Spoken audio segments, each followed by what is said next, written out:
کہیں جنگل میں گئے تفریح کے لیے, تو مجھے تھوڑا سا شوق ہے مختلف لوگوں کا انٹرویو لینے کا, ان کا کلچر کیا ہے.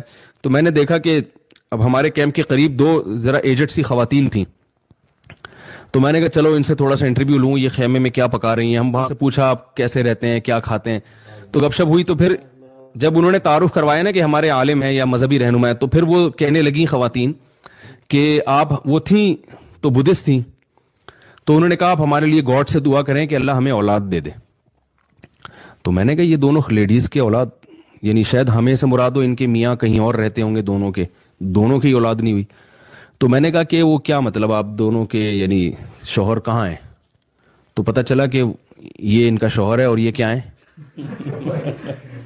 تو میں نے ان کو, ویسے وہ اردو سمجھتے بھی نہیں تھے, میں نے تھوڑا مزاق کیا, میں نے کہا اسی وجہ سے تو اولاد ہو نہیں رہی. بھائی اولاد کے لیے ایک کا عورت ہونا تو دوسرے کا مرد ہونا